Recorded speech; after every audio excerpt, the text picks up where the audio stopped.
اعوذ باللہ من الشیطان اللعین الرجیم بسم اللہ الرحمن الرحیم۔ ناظرین کرام السلام علیکم ورحمۃ اللہ وبرکاتہ۔ آج کا یہ ایپیسوڈ مسائل زندگی کا، اس کا آغاز ہم سرکار ختم مرتبت جناب احمد مجتبیٰ محمد مصطفیٰ صلی اللہ علیہ وآلہ وسلم، تمام خاندان عصمت و طہارت، اہل بیت علیہ الصلوۃ والسلام، اور خصوصاً اپنے زمانے کے امام حضرت ولی عصر اجل اللہ تعالیٰ فرجہ الشریف کی خدمت میں پرسہ پیش کرتے ہیں، تعزیت پیش کرتے ہیں اس عظیم ترین شہادت کی کہ جو سرکار سیدۃ النساء العالمین ام ابیہا خاتون جنت حضرت فاطمہ زہرا صلوات اللہ سلام اللہ علیہا کی شہادت کے سلسلے میں ہے۔ یہ ایام فاطمی ہیں اور یقیناً ہم سوگوار ہیں کہ یہ مظلومہ، یہ شہیدہ جن کی عمر صرف 18 سال تھی، اور آج ہمارے اسٹوڈیو میں جو مہمان حجت الاسلام جناب مولانا ذکی حسن صاحب قبلہ ہیں، یہ مزید مختصراً آپ کی خدمت میں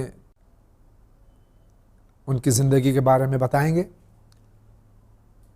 ان تمام حضرات کی خدمت میں ہم تعزیت پیش کرنے کے ساتھ ناظرین کرام آپ تمام کی خدمت میں تعزیت پیش کرتے ہیں سرکار ختم مرتبہ صلی اللہ علیہ وآلہ وسلم کی اکلوتی بیٹی جناب فاطمہ زہرا سلام اللہ علیہا کا، اور اسی کے ساتھ آقا کی خدمت میں ہی پرسہ پیش کرتے ہیں۔ آقا السلام علیکم ورحمۃ اللہ وبرکاتہ۔ وعلیکم السلام ورحمۃ اللہ وبرکاتہ۔ آقا یہ عظیم سانحہ جو 14 سال پہلے رونما ہوا، اس سلسلے میں آپ کچھ وضاحت فرمائیں۔ بسم اللہ الرحمن الرحیم۔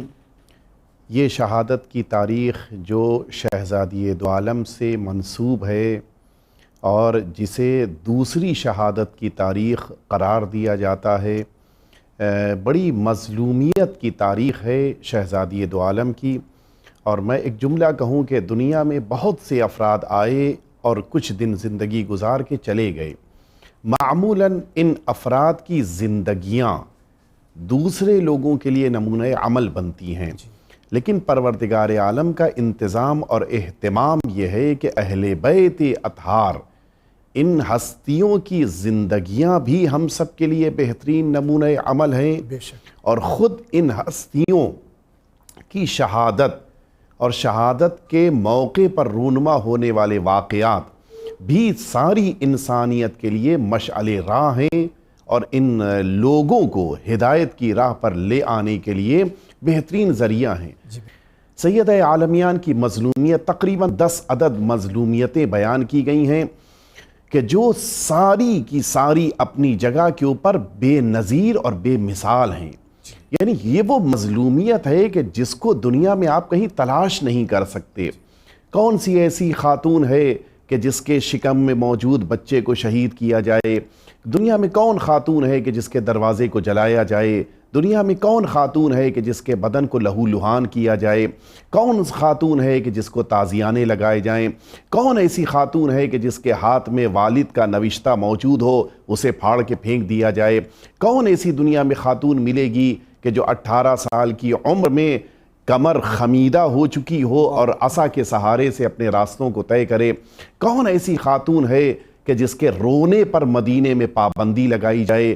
کون سی ایسی خاتون آپ کو دنیا میں دکھائی دے گی کہ جس درخت کے نیچے بیٹھ کر اپنے باپ کے لیے ماتم کریں، اس درخت کو بھی کاٹ دیا جائے کہ پھر دھوپ میں بیٹھ کر آپ کو ماتم کرنا پڑے؟ میں سمجھتا ہوں کہ سید عالمیان کی مظلومیت بھی شہزادی دو عالم ہی کی طرح سے بے نظیر ہے۔ بے شک، اور پھر اس کے ساتھ ساتھ ایک مظلومیت یہ بھی کہ پھر شہزادی کے دفن ہو جانے کے بعد یہ آواز مدینے میں سنائی دے کہ ہم قبر کھولیں گے۔ پھر سرکار امیر المؤمنین کا غیظ میں آ جانا کہ کس میں ہمت ہے کہ یادگار پیغمبر کی قبر کو کھولے۔ اور پھر اس کے بعد وہ مظالم جو آج تک دکھائی دے رہے ہیں، حتیٰ وہ قبر کہ جو جنت البقیع میں منسوب ہے سید عالمیان سے، کہ جس پر قبہ تھا، جس پر عمارت تھی، اسے بھی ڈھا دیا گیا۔ اللہ کی لعنت۔ یہ کون سی دشمنی ہے، یہ کون سی عداوت ہے کہ جو آج اتنی صدیاں بیت جانے کے باوجود دلوں میں پائی جا رہی ہے؟ میں ایک جملہ کہہ کے اپنی بات کو مکمل کر دوں۔ یقینی طور کے اوپر بڑے المناک دنوں کے دوران یہ ہم سب گزر رہے ہیں۔ سید عالمیان کا تذکرہ عالی شان پیمانے پر ہونا چاہیے، اور اس کے ساتھ ساتھ کوشش ہونی چاہیے کہ سیرت کے وہ پہلو کہ جن کا ہماری زندگیوں سے تعلق ہے ان پہلوؤں کو دنیا والوں تک پہنچایا جائے، اس لیے کہ حدیث نبوی ہے کہ میری بیٹی فاطمۃ الزہرا ملجأ الناس، اللہ اکبر، دنیا کے سارے افراد کی پناہ گاہ ہے۔ سارے افراد آئیں سید عالمیان کی بارگاہ میں پناہ لیں، دنیا کی مشکلات سے انہیں نجات مل جائے گی۔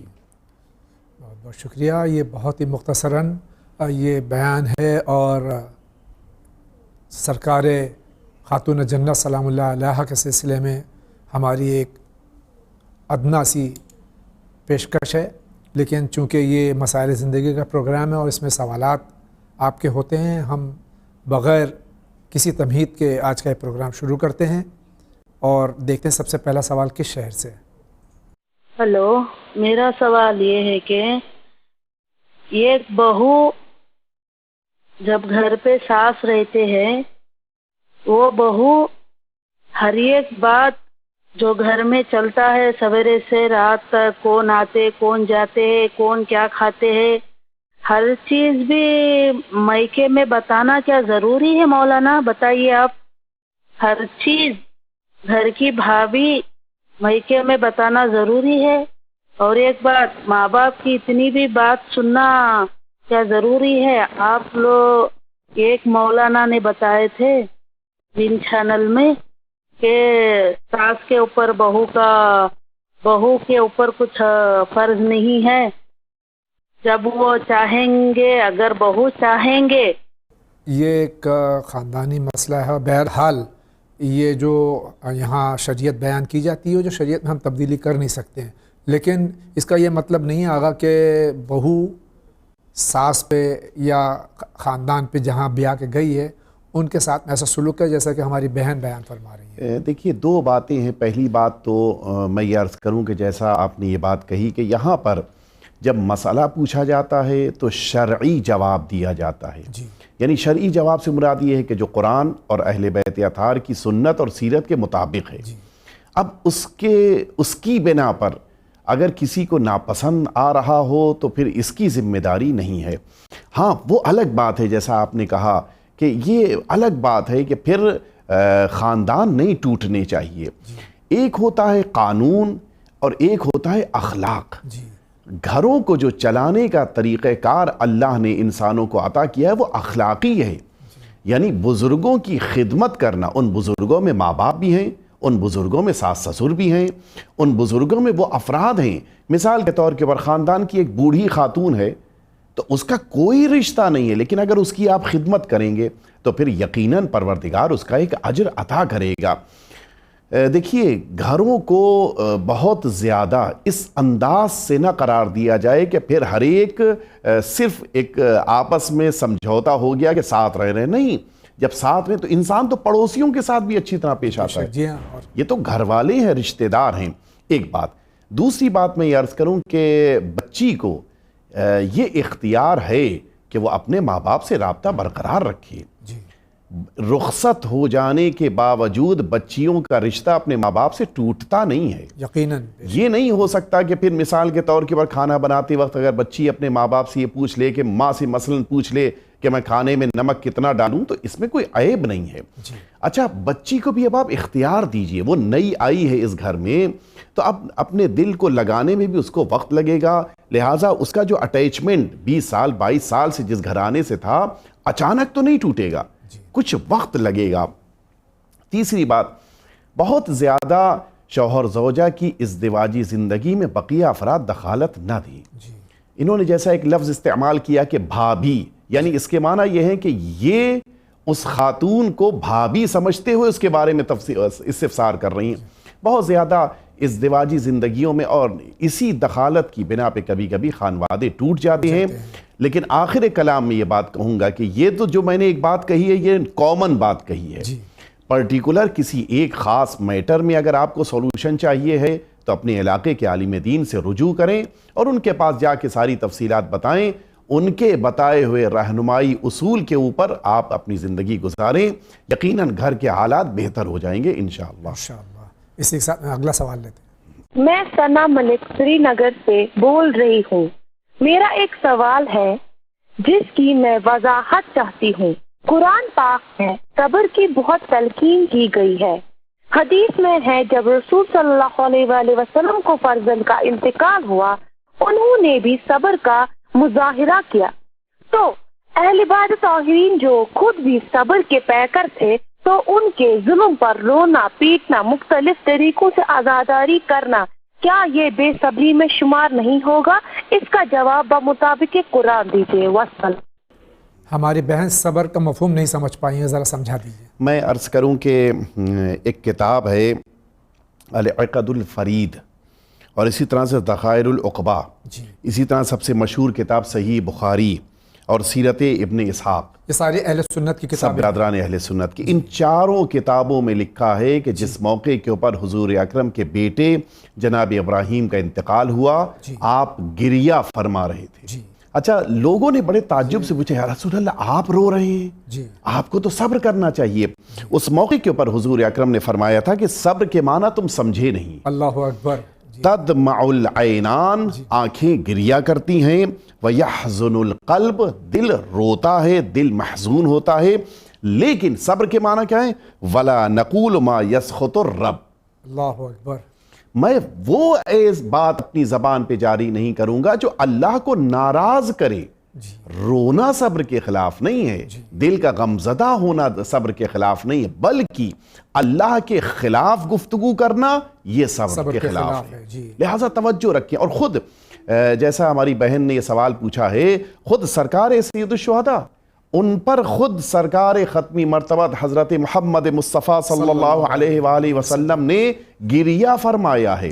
اس کے معنی یہ ہے کہ یہ گریہ صبر کے خلاف نہیں ہے۔ میں ریفرنس دیے دیتا ہوں، مستدرک حاکم جلد 3 صفحہ نمبر 176، ینابیع المودہ صفحہ 220، وسیلۃ المعال صفحہ 183، ذخائر العقبہ صفحہ 119، تاریخ الخمیس صفحہ نمبر جلد 1 صفحہ 418، اور یہ پانچوں کتابیں جیسا بھی آپ نے کہا تھا اہل سنت کی، برادران اہل سنت کی کتابیں ہیں۔ ان پانچوں کتابوں میں لکھا ہے کہ شہادت عظمیٰ سے پہلے، یعنی سرکار سید الشہداء کی شہادت سے کم از کم 50 سال پہلے، یعنی سرکار کی زندگی میں، حیات طیبہ میں، حضور اکرم کی خود زندگی میں امام حسین پر رسالت مآب نے خود گریہ فرمایا ہے۔ سنت رسول ہے گریہ کرنا، ماتم کرنا۔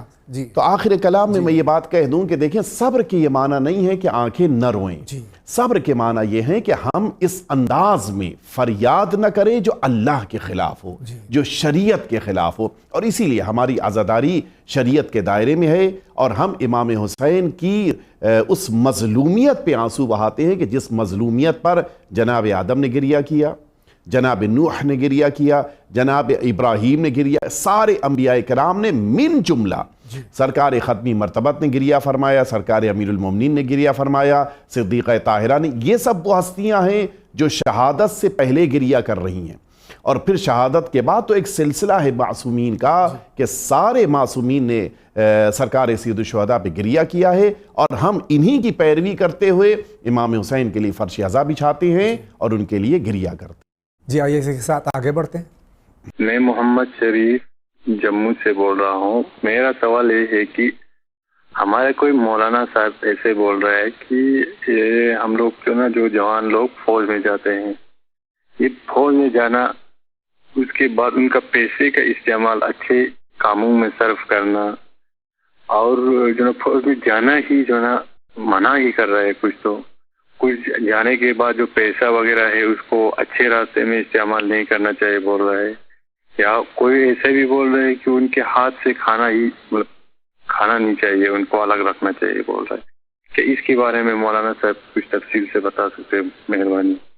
ہمارے ملک کی فوج میں اگر کوئی نوجوان ہمارے مسلک کا، ہمارے مذہب کا مسلمان جاتا ہے، شرن جائز ہے؟ بالکل صحیح ہے۔ اپنے ملک کی خدمت کرنا، اپنے ملک کی سرحدوں کی حفاظت کرنا، اپنے ملک کی ترقی کے لیے کام کرنا، یہ ساری چیزیں نہ صرف یہ کہ جائز ہیں، اچھی شمار کی گئی ہیں۔ جی بے شک۔ ہاں، بس ایک چیز کا خیال رکھا جائے کہ جہاں بھی رہے، صرف ملک کی ہی بات نہیں ہے، جہاں بھی رہے حلال طریقے سے روزی حاصل کرے. مثال کے طور کے پر ہمارے وہاں شریعت میں موجود ہے جس ملک میں رہ رہے ہو اس ملک کے قانون کی وفاداری کرو. جس ملک میں رہ رہے ہو وہاں بجلی چوری نہ کرو. جس ملک میں رہ رہے ہو وہاں کے اوپر تم ایسا کام نہ کرو کہ جس سے تمہارا ملک, تمہاری زمین, تمہاری قوم, تمہارا قبیلہ بدنام ہو رہا ہے. تو ظاہر سی بات ہے کہ ہمیں حلال اور حلال چیزوں میں کام کرنے اور اپنے ملک کا خیال رکھنے کی ذمہ داری عطا کی گئی ہے. لہٰذا ملک کی سرحدوں کی حفاظت کرنا ہمارے لیے ضروری ہے. بہت بہت شکریہ. آگے بڑھتے ہیں. میں دلی سے بول رہا ہوں, محمد کمال. میرا سوال یہ ہے کہ قرآن کریم میں فرمایا انت مولانا فانصرنا علی القوم الکافرین. پہلا سوال تو یہ ہے کہ جب عالم دین کو ہم مولانا کہتے ہیں تو اسی طرح اللہ تعالیٰ نے اپنے لیے مولانا کا لفظ استعمال کیا جس سے کہا گیا کہ انت مولانا فانصرنا علی القوم الکافرین. تو اللہ کے لیے جو لفظ استعمال ہوتا ہے وہ ہم عالم دین کے لیے کیسے استعمال کر سکتے ہیں؟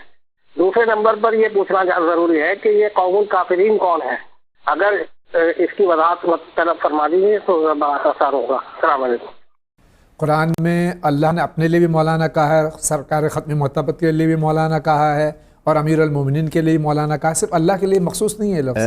دیکھیے, اگر برادر نے زیارت آل یاسین پڑھی ہے جی تو اس جو معتبر ترین زیارتوں میں سے سرکار ولی عصر کی زیارتوں میں معتبر زیارت آل یاسین ہے. جی اس زیارت میں ایک جملہ ہے, مولا کو خطاب کرتے ہوئے چاہنے والا کہتا ہے کہ انا مولا لک, جی میں آپ کا مولا ہوں. جی تو وہاں پہ مولا کے کیا معنی ہے؟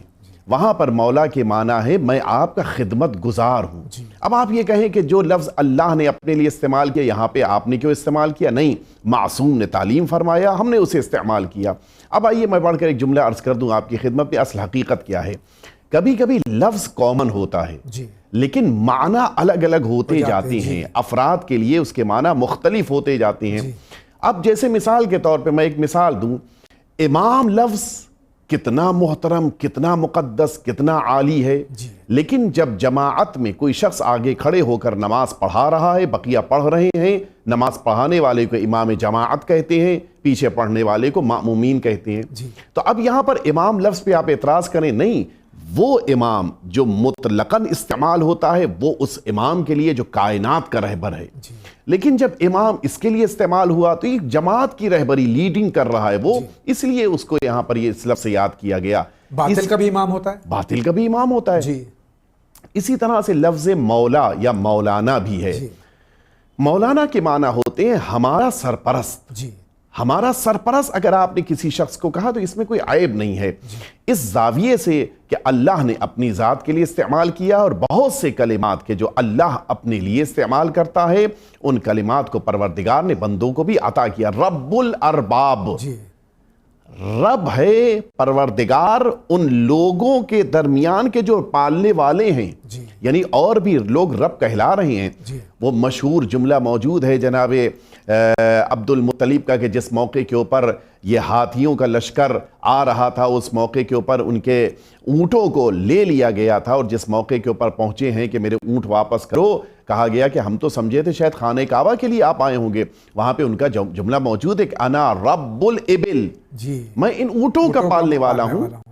وَلِلْبَيْتِ رَبٌ, اور یہ اللہ کے گھر کا بھی ایک پالنے والا ہے, کہ اس کا ذمہ دار ہے. تو وہاں بھی یہ لفظ پایا جاتا ہے. تو میرے کہنے کی مراد یہ ہے کہ لفظ ایک ہوتا ہے, کئی معانی ہوتی ہیں, اور اسی بنا پر عربی زبان کو صرف سمجھ لینے کی بنا پر قرآن مجید نہ سمجھیں, بلکہ اس کو سمجھنے کے لیے علماء اور مفسرین کے جنہوں نے اہل بیت اطہار سے درس لیا ہے ان سے علم حاصل کریں. دوسرا ان کا سوال جو اسی سے منسلک ہے کہ فانصرنا علی القوم الکافرین سے جی مراد وہاں پر وہ افراد ہیں کہ جو اللہ کا انکار کرتے ہوئے اللہ کے بندوں کو ستا رہے ہیں. تو اس کے معنی ہے کہ لفظ ایک ہوتا ہے, اس کے کئی معنی ہوتے ہیں, لہٰذا سمجھنے کی ضرورت ہے کہ کس لفظ کو کہاں پر کس معنی میں استعمال کیا گیا ہے. بہت بہت شکریہ. اسی کے ساتھ میں دیکھتے ہیں یہ صاحب کیا فرما رہے ہیں. ہیلو السلام علیکم, میرا نام محمد ریحان اور میں علی گڑھ سے بول رہا ہوں, اور میرا سوال یہ ہے کہ کعبے میں جو سنگ اسود پتھر ہے اس کا نام سنگ اسودی کیوں ہے؟ اس نام کا مطلب بتائیے, اور اسے کون لایا ان کا نام بتائیے, اور اسے چوما کیوں جاتا ہے؟ اور اس کی وجہ بتائیے. السلام علیکم. یہ بچہ علی گڑھ سے سوال کر رہا ہے حجر اسود کے سلسلے میں. حجر اسود کے جس کو آپ نے لفظ حجر کو عربی میں استعمال کیا، فارسی اور اردو میں اس کو سنگ اسود کہا جاتا ہے. اسود کہتے ہیں سیاہ کو، سنگ کہتے ہیں پتھر کو. اسی طرح سے حجر بھی جو ہے پتھر کو کہا جاتا ہے. اس کو جناب جبریل امین لے کر آئے تھے اس موقع پر کہ جس موقع کے اوپر خانہ کعبہ کی زمین پر تعمیر ہو رہی تھی. یہ حجر ابیض تھا کہ جو مدت گزرنے وقت گزرنے کی بنا پر اب یہ حجر اسود یعنی سیاہ ہو گیا. پہلے سفید تھا ابھی سیاہ ہو گیا ہے. اور اسی کے ساتھ میں آپ کیا کہنا چاہتے ہیں فرمائیے. میرا نام شیر علی سید کلیان ضلع تھانہ سے بول رہا ہوں. میرا سوال یہ ہے اور اس میں بہت پریشان ہوں، برائے مہربانی اس کا جواب دیں. حضور اکرم صلی اللہ علیہ وسلم معراج کی رات اللہ کے پاس گئے تھے تو ان کا بستر بھی گرم تھا اور جاتے وقت باہر کی کڑی لگائے وہ بھی ہل رہی تھی. اور جب واپس آئے تو مومنوں کے لیے کیا پیغام لائے اور ان کو کتنا وقت لگا؟ آئے دیکھے تو پھر کڑی ہل رہی ہے. اس کا جواب ملے. خدا حافظ. یہ سرکار ختم مرتبت کے معراج کے سلسلے میں پوچھ رہے ہیں کہ کب گئے کب آئے. یہ ایک علمی گفتگو ہے. ایک ہے عالم ملک، ایک ہے عالم ملکوت. عالم ملک وہ ہے کہ جہاں کے اوپر وقت اور ٹائمنگ کی حکومت ہے. ہر چیز ٹائم کے اندر اور وقت کے رہتے انجام پاتی ہے. چونکہ یہاں سورج ہے، یہاں پہ چاند ہے اور پورا سسٹم ہے کہ جس کی بنا پہ 24 گھنٹے اور 12 گھنٹے میں ڈیوائیڈ کر کے اور اس طرح سے یہ وقت یہاں پایا جاتا ہے. اس کو عالم ملک کہتے ہیں. ایک اسی طرح سے عالم ملکوت ہے. اس عالم ملکوت میں وقت کی کوئی قید نہیں ہے. نہ سورج ہے نہ چاند ہے وہاں، نہ سورج ہے نہ چاند ہے.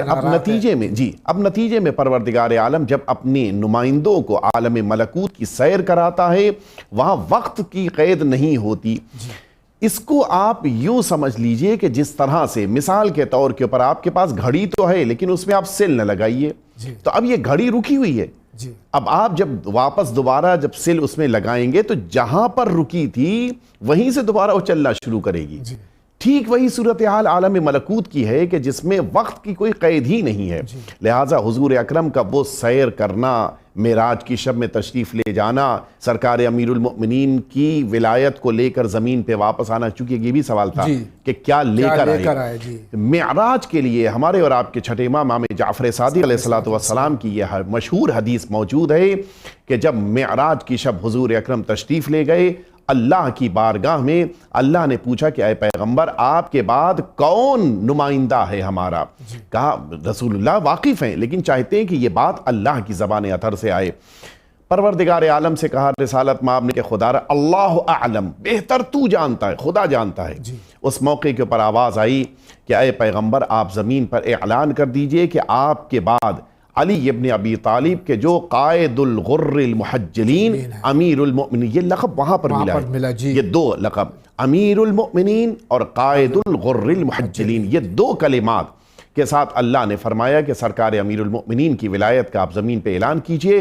پھر چھٹے امام نے یہ جملہ فرمایا تھا کہ اللہ کی قسم امیر المؤمنین کی ولایت زمین پر معین نہیں ہوئی ہے، عرش سے رسالت مآب اس خبر کو لے کر زمین پہ آئے تھے. یہ ولایت امیر المومنین عرش پر مقرر فرمایا ہے اللہ. بہت بہت شکریہ آقا. اور یہ معراج جسمانی تھی، صرف روحانی نہیں. اسی کے ساتھ آگے بڑھتے ہیں.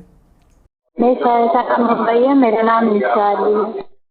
مولانا صاحب ہماری شادی کو سال بھر ہو گیا ہے اور ہماری سیلری 10,000 روپے تک کی ہے اور ہم اس لیے بچوں کو تھوڑا پرہیز کرتے ہیں کہ ہم ابھی نہیں افورڈ کر پا رہے ہیں. تو کیا یہ گناہ ہے اگر ہم بچے کے لیے پرہیز کرتے ہیں؟ پلیز ہمیں اس کا ضرور آنسر دیجیے. ہم کو 2-3 لوگ نے پہلے سے مجھ سے یہ کوشچن کیا.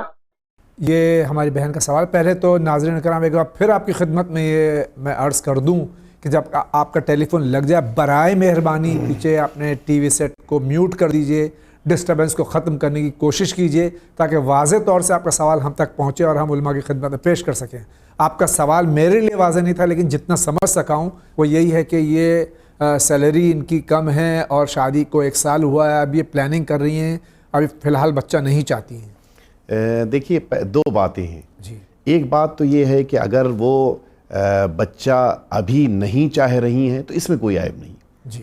بالکل آپ کو اختیار ہے، آپ سال 2 سال 5 سال 6 سال جتنے دن رکنا چاہیں، اس میں کوئی مشکل نہیں. لیکن وہ جو بیچ میں ایک بات آپ نے کہی کہ 10,000 ہی سیلری ہے، اس بنا پر کہ شاید تنگ دستی کا ایک خوف ہے، اس بنا پر پلاننگ نہیں کر رہی ہے، تو میں اس سے متعلق کہوں گا کہ قرآن مجید صاف کہہ رہا ہے. البتہ مورد دوسرا ہے جی. لیکن مفہوم وہی ہے جو یہاں پہ سامنے آ رہا ہے. جی. قرآن مجید کہہ رہا ہے کہ لا تقتلوا اولادکم من خشیت املاق. من خشیت املاق. دیکھو اپنے بچوں کو اس لیے قربان نہ کرو، قتل نہ کرو کہ تمہیں روزی روٹی کا خوف ہے. نحن نرزقہم وإیاکم. بے شک بے شک. ہم انہیں دیں گے اور تمہیں عطا کریں گے.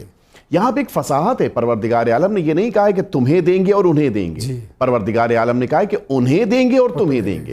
یعنی ان بچوں کی آمد کے بعد روزی اللہ ماں باپ کی بڑھا دیتا ہے اولاد کی بنا پر. تو اس خوف سے آپ یہ قدم نہ بڑھائیے کہ ہمارے پاس پیسہ نہیں ہے، ہمارے پاس رزق نہیں ہے. اللہ جس طرح سے شادی کے بعد رزق بڑھاتا ہے، اسی طرح سے اولاد کے ہو جانے پر بھی رزق بڑھا دیتا ہے. شکریہ. اگلا سوال لے. میں ایک سوال کا معقول جواب چاہتا ہوں. ہم سب جانتے ہیں کہ مولا علی ایک معصوم تھے، ان کو کبھی نہ کوئی غلطی ہوئی ہے نہ کوئی گناہ.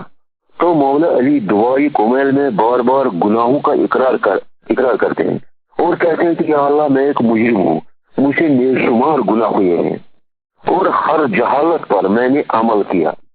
حالانکہ مولا جاہل نہیں تھے. پھر گناہوں کا اقرار کرنا، جاہل کہنا کیا معنی رکھتا ہے؟ وسلام. یہ خود فرما رہے ہیں کہ دعائے کمیل، اور پھر خود کہہ رہے ہیں کہ مولا یہ فرما رہے ہیں. دیکھیے ایک تو جواب آپ نے بہت پیارا خود ہی دے دیا کہ یہ سرکار امیر المومنین کی تعلیم کردہ دعا ہے. جی.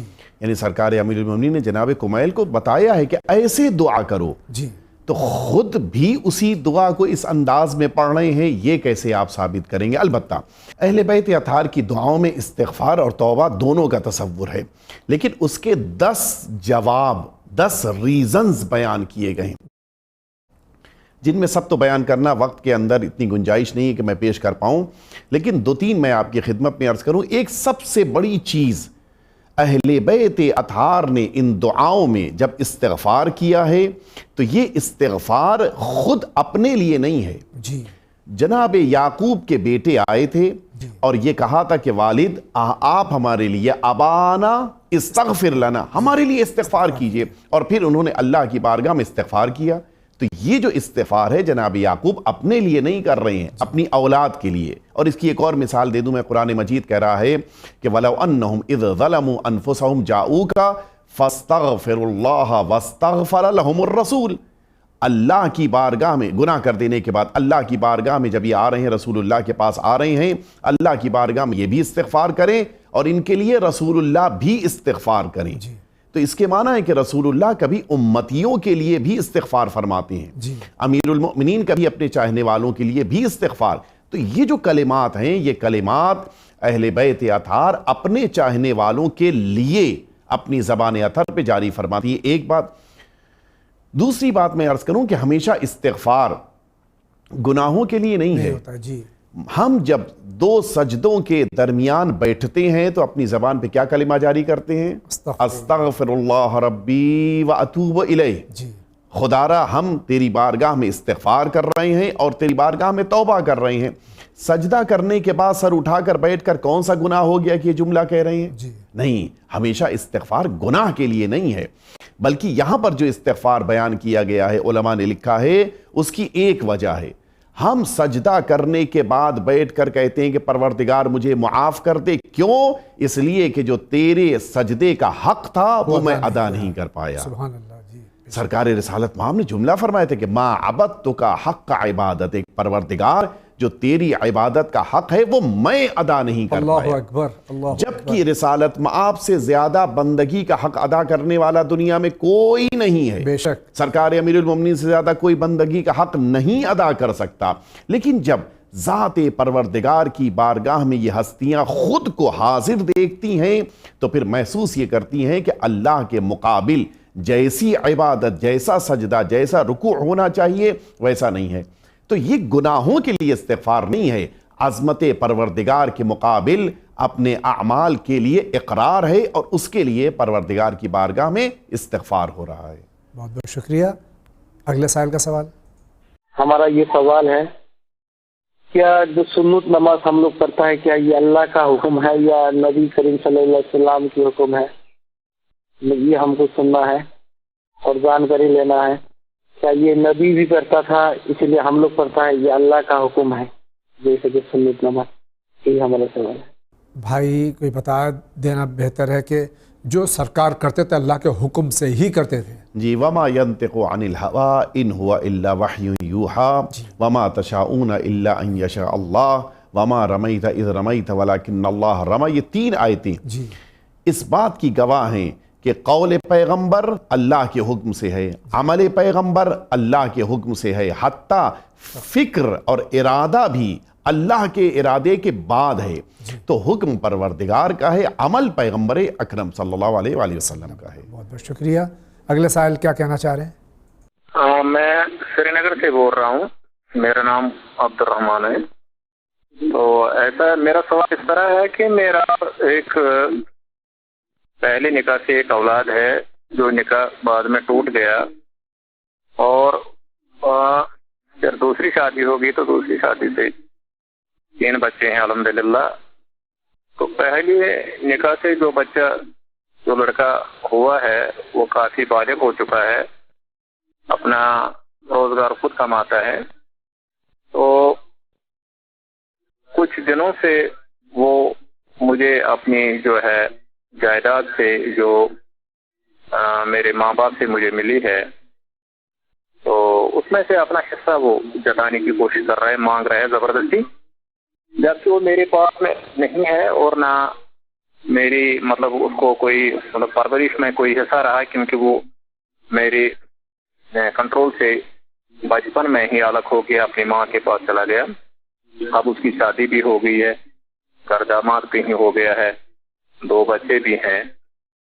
تو اپنا روزگار رکھ رہا ہے، اپنی کمائی کر رہا ہے، اپنے بیوی بچوں کو پال رہا ہے. تو عدالتوں میں جا کے مقدمے کر رہا ہے. تو شرعی قانون کے تحت جو ہے کیا وہ میری جائیداد ملکی قوانین کی روح سے حاصل کرنے کے لیے مجاز ہے؟ کیا اس کا کوئی حق ہے؟ جہاں تک میری نالج ہے شرعی قانون کے تحت وہ زبردستی مجھ سے کوئی منافع جو ہے کوئی جائیداد زبردستی حاصل نہیں کر سکتا ہے. انہوں نے جواب خود دے دیا اپنے سوال کا کہ ایک شخص کی زندگی میں اس کی اولاد کیا وراثت میں حق مانگ سکتی ہے؟ زندگی میں اپنا حق مانگ سکتی ہے لیکن وراثت میں نہیں. لیکن یہ ذہن میں رہے کہ ان کے انتقال کے بعد ان کی میراث جب تقسیم ہوگی تو اس بیٹے کو بھی ملنی ہے کہ جو اگرچہ ان کے تحت پرورش نہیں تھا اس کے باوجود ان کا بیٹا ہے، لہٰذا میراث میں اس کا بھی حق ہے اور حصہ ہے. ان کی زندگی میں وہ اپنے سلسلے میں مانگ سکتا ہے، اس کو اس بات کا اختیار ہے. چونکہ آپ واقف ہیں کہ اولاد کا خرچہ باپ پر ضروری ہے، اگرچہ اولاد کی ماں کو چھوڑ ہی کیوں نہ دیا ہو، خرچہ انہیں دینا ہے. پرورش کوئی بھی کرے، خرچہ ان کی ذمہ داریوں میں شامل ہے. یہ خرچہ ایک اور وضاحت فرما دیں گے، خرچہ سن بلوغ تک واجب ہے یا اس وقت تک جب تک کہ اس کی ضرورت باقی ہے؟ یعنی مراد یہ ہے کہ یہ بچہ جس موقع کے اوپر اپنے پیروں پہ کھڑا ہو گیا اس موقع پر اب ضرورت نہیں ہے، لیکن اپنے پیروں پہ کھڑے ہونے سے پہلے تعلیم کا خرچہ اس کو چاہیے ہے، اس کو رہن سہن کے لیے خرچہ چاہیے، لباس کے لیے خرچہ چاہیے، کھانے پینے کا خرچہ چاہیے. یہ سارے خرچے باپ کی ذمہ داریوں میں شامل ہیں. بہت بہت شکریہ. آگے بڑھتے ہیں. یہ آپ کا بھی چینل ہم کو بہت پسند آ رہا ہے، ہم روز دیکھتے رہتے ہیں. خدا آپ لوگوں کو پوری ٹیم کو مبارکباد دیتی ہوں اور مولا کے سائے میں سب لوگ رہیں اور قبلہ کی طرف سے مبارکباد. سر یہ ایسا ہے کہ سجدگاہ کی جو وہ ہے کھدا ہوا ہے سجدگاہ پہ، اگر سجدہ کرتے کرتے جیسے اس کا رنگ بدل جائے تو کیا اس پہ کیسے سجدہ کیا جائے اور اس کو کیا کیا جائے؟ اور سجدہ پلٹ کے بھی کریں تو جیسے کراہیت ایسی لگتی ہے، نہیں مناسب ہوتا۔ اور میرا دوسرا سوال یہ ہے کہ بچہ سوتے سوتے بے ساختہ رونے لگتا ہے، کوئی دعا بتا دیجیے۔ اور میرا تیسرا سوال یہ ہے کہ نماز میں تشہد بھول جائے تو کیا کرے؟ نماز کیا باطل ہو جاتی ہے؟ اور چوتھا سوال یہ ہے کہ صبر ایوب کو ذرا وضاحت کیجیے۔ خدا حافظ۔ پہلا سوال بہن کا یہ ہے کہ سجدگاہ پہ اگر میل اس طرح قائم ہو جائے، اگر سجدگاہ میل اس پر جم جائے تو پھر سجدہ نہیں ہو پائے گا، اس لیے کہ سجدہ ہمارا مٹی پر، خاک پر ہونا چاہیے، اور درمیان میں اگر کوئی چیز حائل ہو گئی تو اس کے معنی ہے کہ پیشانی خاک پر نہیں ہے، لہٰذا اس کو صاف کرنا ہوگا یا سجدگاہ کو الٹ کے رکھنا ہوگا کہ جس طرف صاف حصہ ہے اس پر سجدہ فرمائیں۔ سوتے سوتے رونے لگتا، کوئی دعا بتا دیجیے۔ یا رات میں سوتے وقت آیت الکرسی اس کو پڑھ کر سلایا جائے یا پھر اس کے گلے میں آیت الکرسی آویزاں کر دی جائے۔ نماز میں تشہد اگر بھول جائیں تو نماز کے باطل ہو جاتی؟ دیکھیے یہاں پر صورت 3 عدد ہیں، میں تینوں واضح کیے دیتا ہوں۔ اگر نماز کے بعد سب کچھ نماز کے اعمال مکمل ہو گئے، اس کے بعد اگر یہ پتہ چل رہا ہے اور یہ شک ہو رہا ہے کہ میں نے تشہد پڑھا یا نہیں پڑھا، اب کوئی ذمہ داری نہیں۔ اب آئیے پیچھے آتے ہیں، ابھی نماز کے دوران دوسری رکعت میں تشہد پڑھنا تھا، تیسری رکعت کے لیے کھڑے ہو گئے۔ اب اگر رکوع سے پہلے یاد آ گیا، آپ بیٹھ جائیں، تشہد پڑھیں، اس کے بعد کھڑے ہوں۔ اب یہ تیسری رکعت ہے آپ کی، جو تیسری رکعت اور اس کے بعد کے اعمال ہیں ان کو انجام دیں، نماز مکمل کریں۔ اس کے بعد آپ نماز مکمل کرنے کے بعد 2 سجدہ سہو بجا لائیں۔ یہ اس صورت میں ہے جب تیسری رکعت کے رکوع سے پہلے یاد آ جائے، لیکن اگر رکوع میں یاد آیا یا رکوع کے بعد یاد آیا تو اب آپ اپنی نماز کو جاری رکھیے، نماز مکمل کر لیجئے۔ نماز کے مکمل کر لینے کے بعد آپ بیٹھ کر ایک بار تشہد پڑھیے اور پھر 2 دفعہ 2 سجدہ سہو بھی بجا لائیے، اس بنا پر کہ آپ نماز میں تشہد کو بھول گئے ہیں۔ یہ 3 صورتیں ہیں جو ہم کو ذہن میں رکھنا چاہیے۔ چوتھا سوال ہمارے بہن صبر ایوب کے سلسلے میں ہے۔ جناب ایوب کو اس دنیا میں بے پناہ امتحانوں کو سے گزرنا پڑا۔ جن امتحانوں میں سے ایک امتحان یہ بھی تھا کہ درخت میں چن دیا گیا اور درخت کے اندر قرار دیا گیا، اور مختلف قسم کے اولاد کا غم، خود جسم کے اوپر بے پناہ مصائب و آلام، اور ان سب میں جناب ایوب نے صبر کیا تھا، اور اسی بنا پر دنیا میں اہل بیت اطہار کے علاوہ جو صبر کی مثال دی جاتی ہے وہ جناب ایوب کی دی جاتی ہے۔ لیکن جب سے دنیا والوں نے اہل بیت اطہار کے صبر کو دیکھا ہے، اب ان سے بڑا دنیا میں کوئی صابر نہیں ہے۔ سب سے زیادہ اگر صبر دنیا میں کسی نے کیا ہے تو اہل بیت اطہار نے، کہ پیغمبر اسلام کے بعد پہاڑ ٹوٹ پڑے مصیبتوں کے، لیکن اس کے باوجود ہاتھ اٹھا کر بد دعا نہیں کی ہے۔ بہت بہت شکریہ آغا۔ اسی کے ساتھ اگلے سائل کا سوال دیکھتے ہیں کیا ہے۔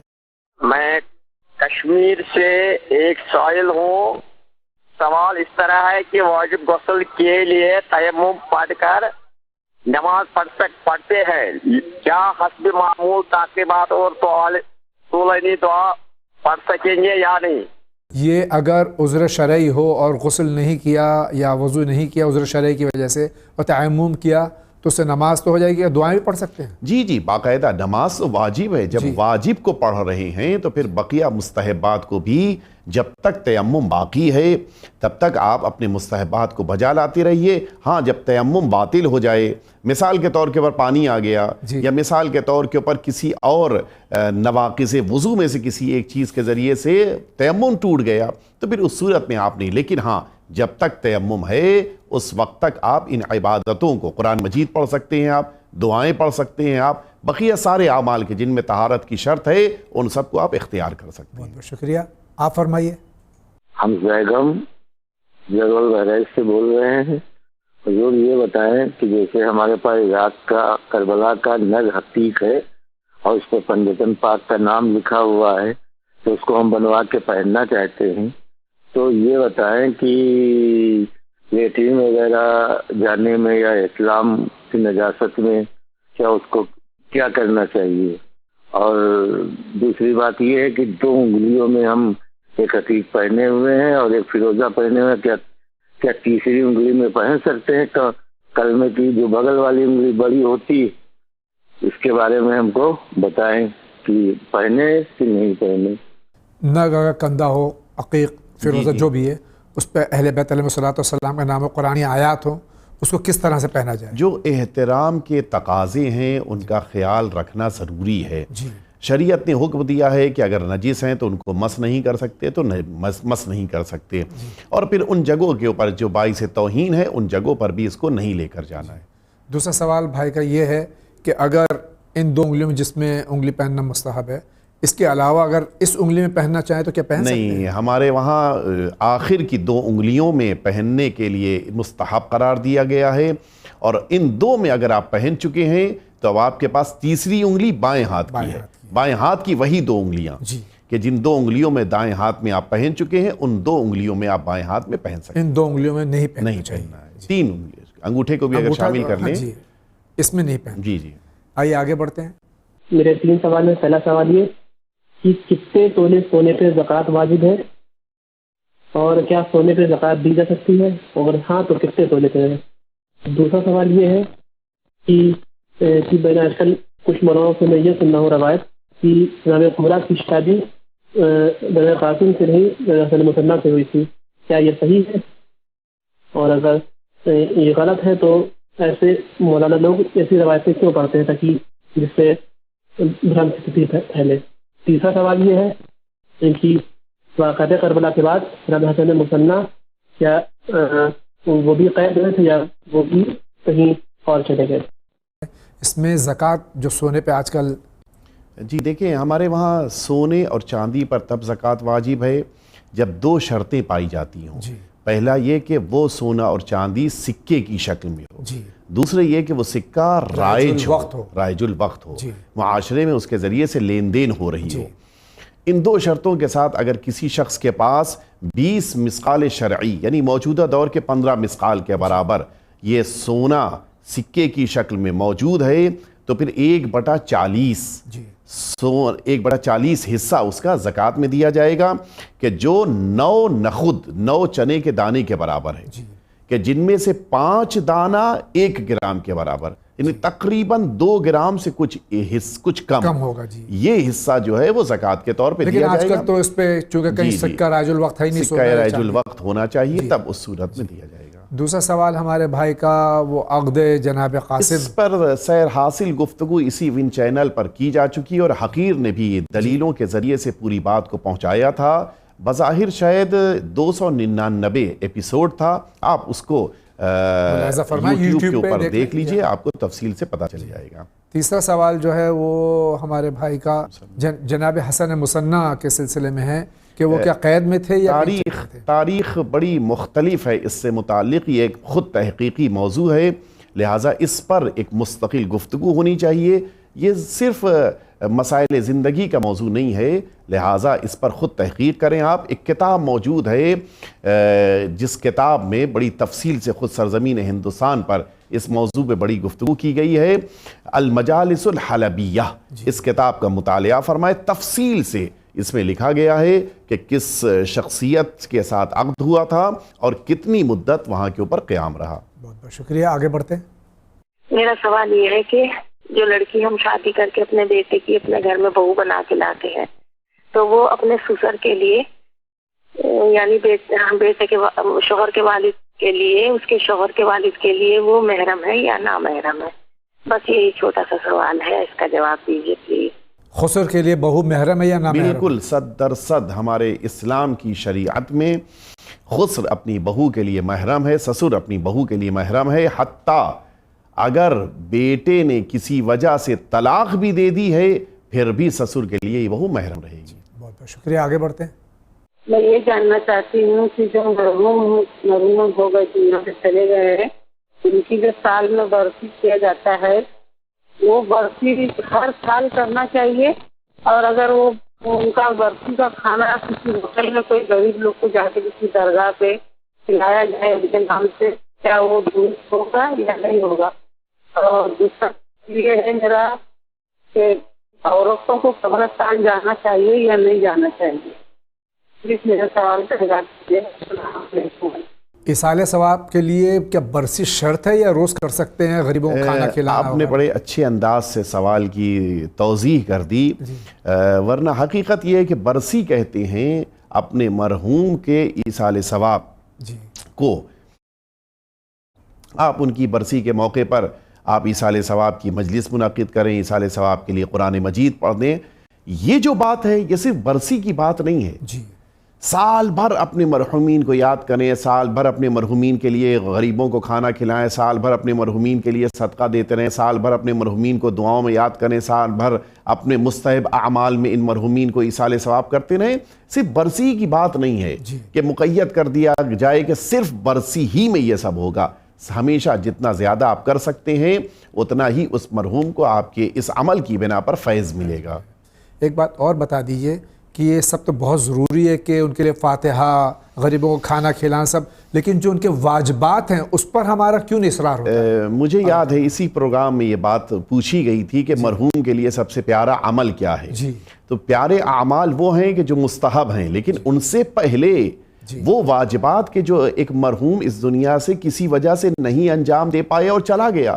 نمازیں چھوٹ گئیں، روزے رہ گئے تھے، حج واجب کا نہیں کر پایا، مثال کے طور کے اوپر اور بھی جتنے واجبات ہیں ان واجبات، کسی کا قرضہ تو نہیں ادا کر پایا، قرضہ ادا کرنا، ان واجبات کو ادا کرنا اولویت رکھتا ہے. یہ زیادہ ضروری ہے، اس لیے کہ ایصال ثواب کا تب فائدہ ہوگا کہ جب واجبات ادا ہو چکے ہوں گے. واجبات کو پہلے ادا کر لیجئے، اس کے بعد پھر ان مستحبات کی طرف رجوع کیا جائے. یہ سوال بھی بارہا اس کا جواب دیا جا چکا ہے کہ قبرستان میں خواتین کا جانا کیسا ہے؟ ہمارے وہاں سیرت جو سب سے عظیم سیرت ہے وہ سید عالمیان حضرت فاطمہ الزہرا صلوات اللہ وسلامہ علیہا کی سیرت. بے شک آپ کی سیرت میں ملتا ہے کہ آپ میدان احد میں قبروں پر گئیں. آپ کی سیرت میں ملتا ہے کہ آپ رسول اللہ کی قبر پہ تشریف لائیں کہ جو آج کا مسلمان روک رہا ہے. آپ کی سیرت میں ملتا ہے کہ آپ جنت البقیع میں اپنے بابا کے گریہ کرنے کے لیے تشریف لے گئیں، قبروں کے بیچ میں بیٹھ کر گریہ فرمایا. تو کیا سید عالمیان سے بڑی کوئی ذات ہو سکتی ہے اسلام میں؟ خواتین کو اسلام نے اجازت دی ہے، ان کو قبروں پر جانے کی اجازت ہے. بہت بہت شکریہ. اگلا سوال. سلیم میرا نام ہے، میں چھوٹا کاروبار کرتا ہوں پلیٹ فارم کو. میرے خرچہ و خراجات زیادہ ہیں اور میں جو ہے خرچہ مینٹین کرنا ہوتا نہیں. میرے بچوں سے میں پوچھا تو سوال کریا تو میرے بچے ہمیں فلانا کرتی ہیں، فلانا دیتی ہیں، یتا دیتی ہیں کو ایسا مجھے خالی بول کو ٹھگاتی ہیں. میری ضرورت پوری نہیں ہو رہی ہے. یہ میں آپ سے سوال کر رہا ہوں. السلام علیکم. اس کا جواب. اولاد ان کا خیال نہیں کرتی، ان کے اخراجات، ان کی آمدنی کم ہے، اولاد ان کا خیال نہیں کرتی، ان کی معاشی پریشانی دور نہیں کرتی. بڑے افسوس کا مقام ہے کہ جس اولاد کو خیال کرنا چاہیے تھا آج وہ خیال نہیں کر رہی ہے. اس اولاد کو، بچوں کو یہ بات سمجھائیے کہ تمہاری ذمہ داریاں کیا ہیں اور شریعت نے کیا بات معین کی ہے. آیت اللہ العظمہ آغا ثانی حفظ اللہ تعالیٰ نے صاف لفظوں میں لکھا ہے کہ اگر والدین یا والدین میں سے کسی ایک کے لیے بھی اپنی زندگی گزارنے کے لیے رقم نہیں ہے، بہت سے ایسے والدین ہیں کہ جن کے پاس مثال کے طور کے اوپر پینشن ہے یا بزنس ہے یا دکان سے پیسہ آ رہا ہے، ان کی ایک الگ بات ہے، لیکن جن کے پاس پیسہ نہیں ہے ان کا خرچہ اٹھانا اولاد کی ذمہ داریوں میں شامل ہے. ناظرین کرام، اسی کے ساتھ جا رہے ہیں بہت ہی مختصر سے وقفے پہ. وقفے کے درمیان جو چیزیں آپ کو میں بار بار عرض کرتا ہوں دکھائی جاتی ہیں بہت قیمتی ہوتی ہیں، اس پہ بھی ذرا غور کیجیے. ابھی حاضر ہوتے ہیں.